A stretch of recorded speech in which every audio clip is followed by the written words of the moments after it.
This week on Path to Creation, we explore the music of Sam Lewis, a singer-songwriter from Toronto, Ontario, who's turning heads in the alternative pop scene with his emotionally charged sound and unique style.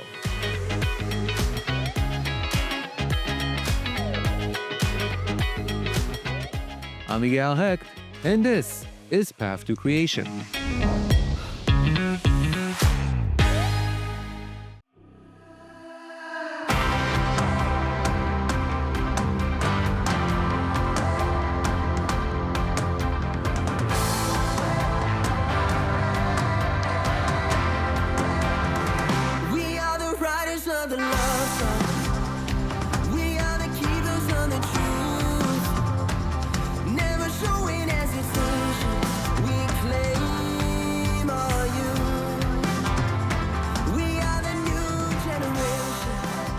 I'm from a city called Thunder Bay, Ontario.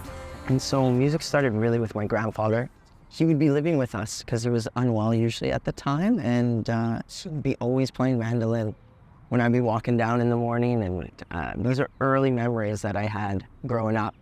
And that mandolin, him playing and just watching him be so in the moment, meditative almost. It was kind of like my childhood songs, you know, and that's what I heard always around the house. He was always playing music, and that drove through with my mom too. She played bass in their family band. So music kind of started really young, and it was just this form of actual just relaxation, enjoyment. There was a purity to it from a young age.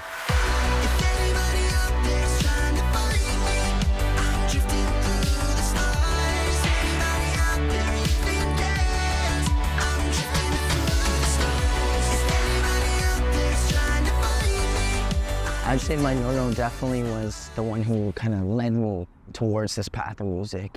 It was always so interesting because he was surrounded by his brothers, and he would always sit us down and tell us his brothers were lawyers, doctors, and priests, and he did music, and he came here to Canada, and that's how he made a living. He worked other jobs, but created a family band, and they played every weekend, and they were one of the busiest bands in the city. And he always told me at a young age, because he knew that I was interested and curious with it, if I was going to do it, just to do it wholeheartedly and commit to it and believe in it. And so it was definitely the real driver for me.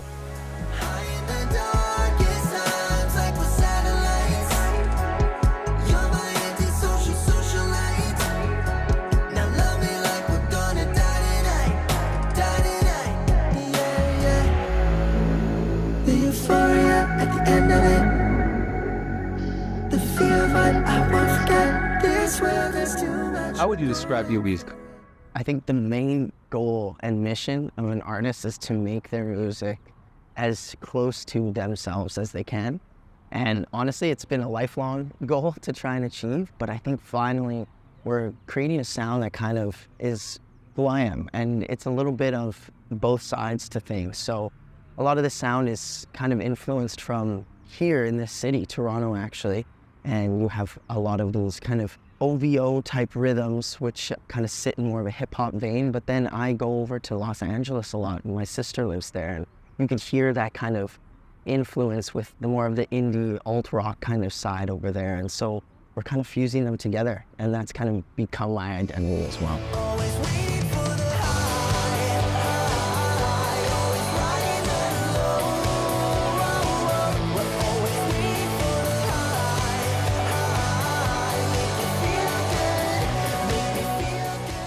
I was originally going to study biology, and then me and my one friend who actually is a guitar professor in Los Angeles, he committed to music, and we both decided to go that route. So I think then I studied classical music at Lakehead University, and then came here to Humber College. And it wasn't until I had a songwriting class with Rick Emmett.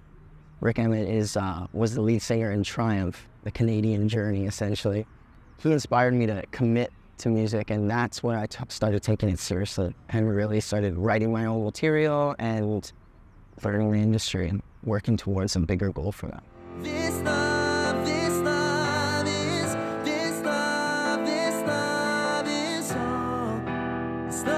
all we got.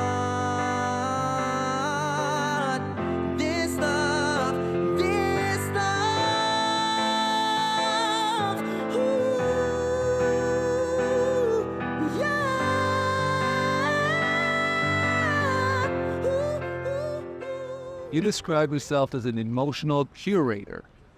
What does that mean? So curation is kind of everywhere now. You see it in media, you see it in playlisting, and just everyone's trying to kind of curate their own experience. And I think that's something that I've always loved to do. And growing up, I would always make mixtapes and little burn discs, which a lot of people don't even understand what that means now, but I would burn so many discs, go to parties, and I would play the music. I would almost DJ the music for everyone. And a lot of the times it was just understanding how people felt and kind of what they like to listen to. And I think that's at the heart of curation. It's putting other people's kind of emotions and moods before yours. And so that's what I like to do with my music. I like to just kind of read the room and really commit to creating experiences for people.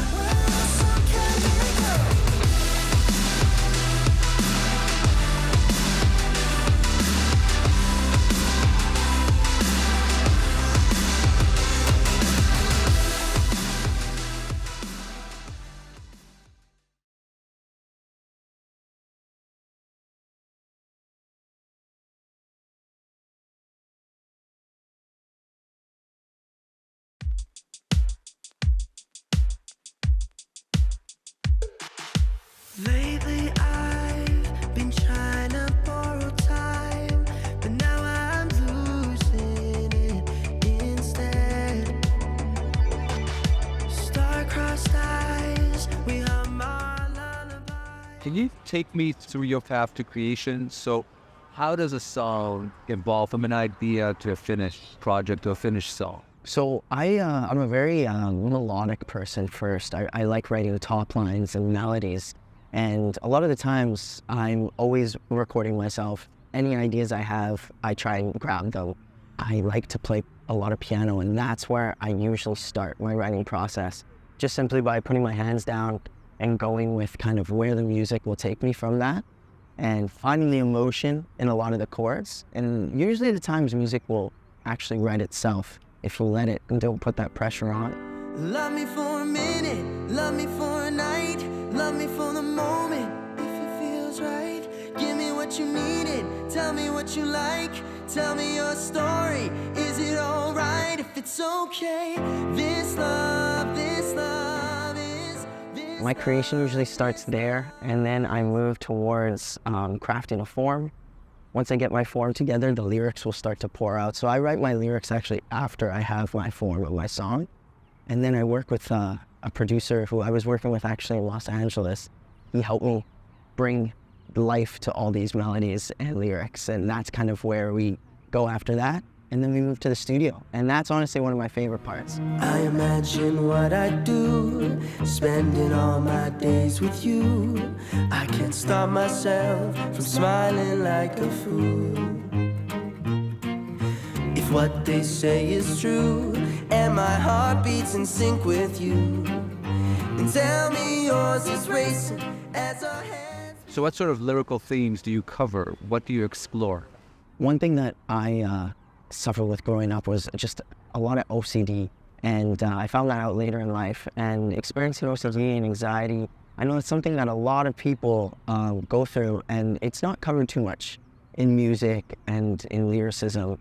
And one thing I'm trying to do is just be a part of that motion to abolish the mental health stigma and just create something that's normal and approachable for everyone to sing about and feel good about. And I think a lot of my writing is based on those niche kind of moods and curation of emotion. And I think that's one thing that I really strive with my music, is just to bring that mental struggle to the forefront and just make an even playing field for everyone. Hope to die. Baby, you're all I see in these flashing lights. Now I'm not trying to be impolite, but love me like we're gonna die tonight, yeah. High in the darkest night. Does faith, spirituality, culture play a role in the music you make and how you approach making your music? Yeah, one thing, when I was in high school, I lost my uncle, and it was very hard for me to keep doing something that was so integrated with him, but it actually drove me to commit more to what I do and to put him in everything I do. So his energy, his spirit is in all the music I put out, is in every live show that I do. And that's just a small part of it. The one thing with spirituality and just creation, I just think it's so important for people to be connected to who they are and what they want. And I'm preaching because I'm still learning and doing my own thing and figuring out kind of where I need to go. But I think at the heart of it, it should be at the core of every song we put out. Is this how it's supposed to be?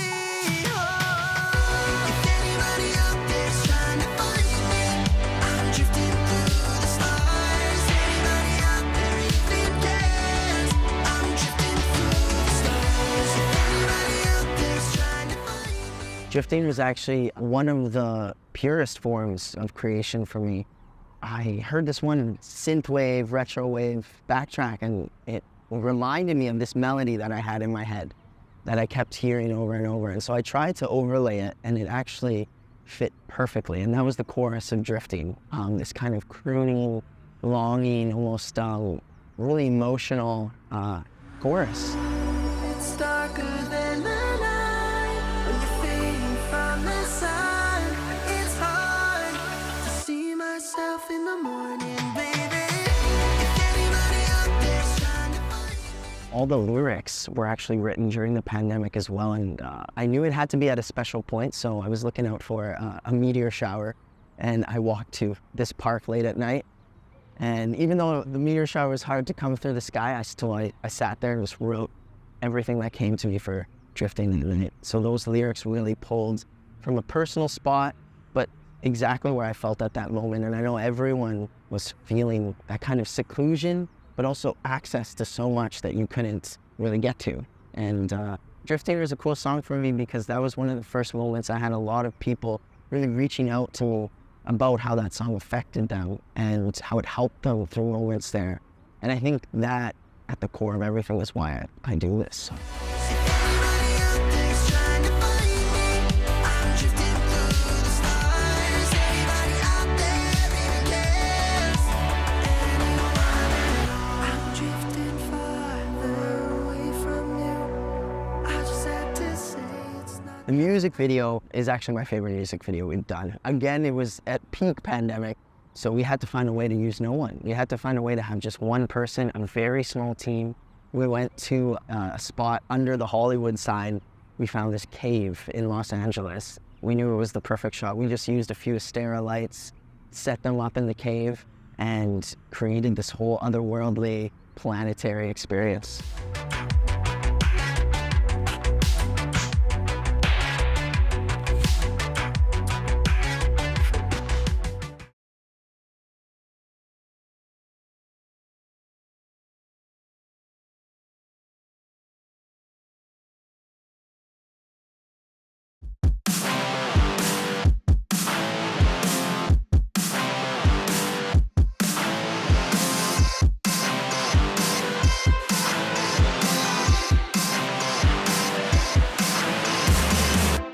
So much changed last September.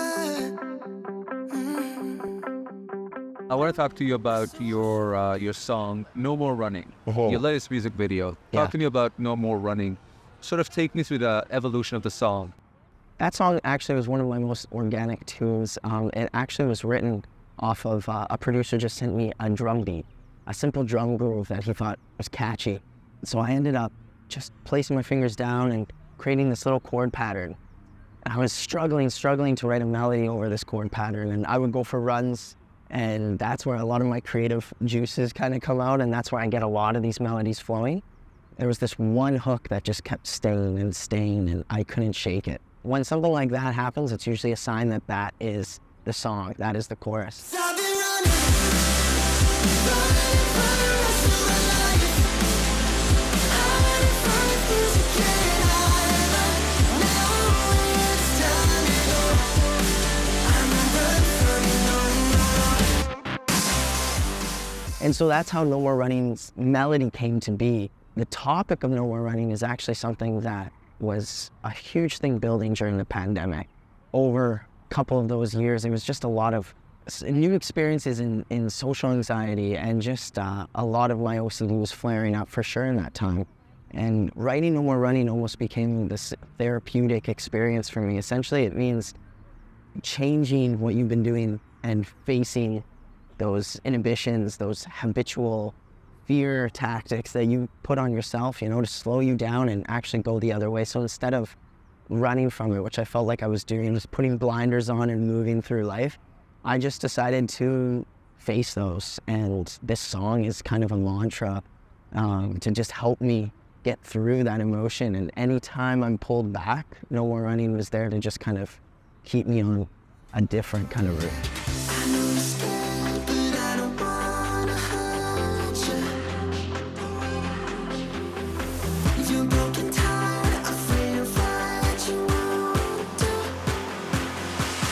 'Cause I've been running for the rest of my life. So the music video was actually filmed again during the pandemic, so we couldn't use a lot of people. We had to find a way to innovate and make it more a singular experience, but still have multiple sides to it.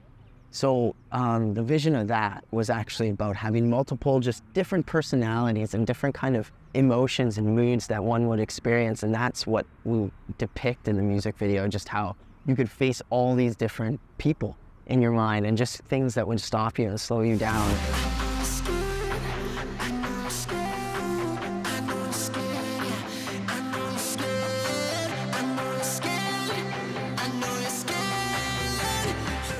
The music video, it was done in Los Angeles with a beautiful company. My sister actually runs a company called Space Visuals, and they helped me create this whole concept. Actually, the DP for that, his name's Caleb Harris, and he created a whole thing, a laser light cage, and we just went off in a warehouse down there, downtown.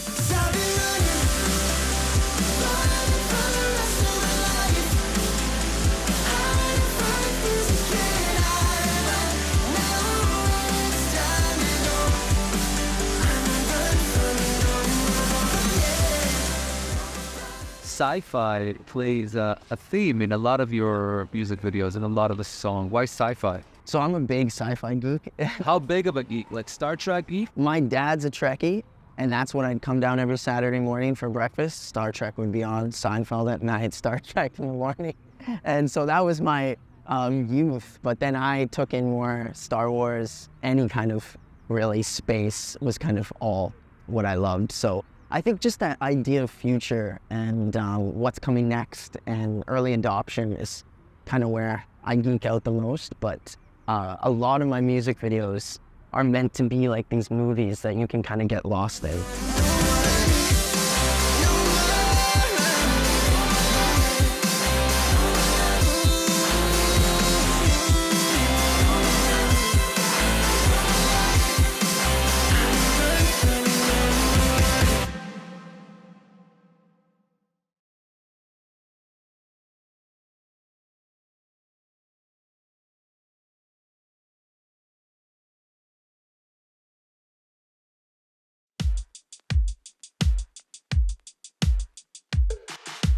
Lately I've been trying to borrow time, but now I'm losing it instead. Star-crossed eyes, we hum our lullabies to make us feel like we aren't dead. Watch me drift farther away from One thing I love about the Toronto music scene, especially being over in Los Angeles and seeing how their music scene works too in their industry.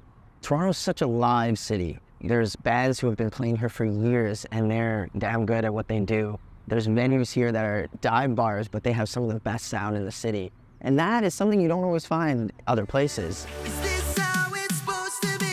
Oh, if anybody out there's trying to find me, I'm drifting through the stars. Anybody out there even cares?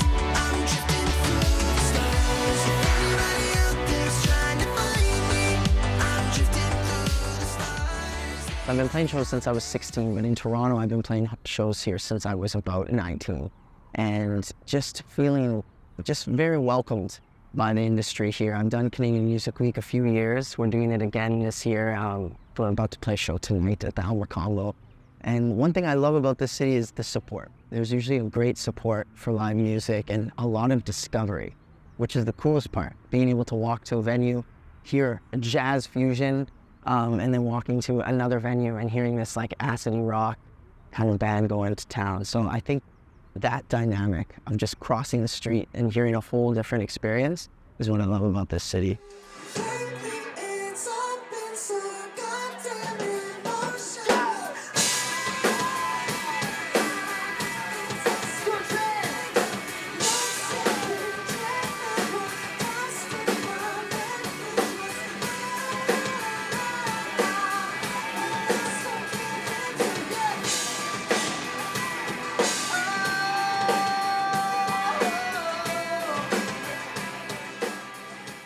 This is probably the biggest pivotal moment in my music. This past year, I have been in Los Angeles, and I actually worked with a producer there, and we recorded a whole 8-song album. It started off with 14 tunes, and we cut them down to 8 singles that we feel really showcase what I've been trying to say. This album has been years in the making, and it will be my first full-length true album. So we drink up and tell lies. Move so fast you forget the good times. Jump back and go slow. You can't do this on your own. All these long days and red eyes. So, when somebody listens to your music, what do you hope they get from it? I think the main thing that I want is someone to feel just seen and heard. And I think I want my music to be what people need in any moment, in any time. You know, I don't have a specific goal when I'm writing music to create emotion for someone. I'm just wanting to create an experience for someone. And by doing that, I think our job as artists is to create as many niche emotions and environments for people to just plug into when they need to. Why can't we all just try to generate the love that we can compensate? We'll find a way, find a way. When we're living the wild days. I know growing up, music was an outlet for me where I can go in my room, turn on the TV, watch much music, or I can put on a CD and just listen to System of a Down on my bed and just kind of relax and shut my mind off. One thing with OCD is it's a lot of constant badgering back and forth, and I think just having that tranquil moment and that ability to be present is what music has done for me. And so I want to just create something that allows someone to escape and feel that release. And that's what I want.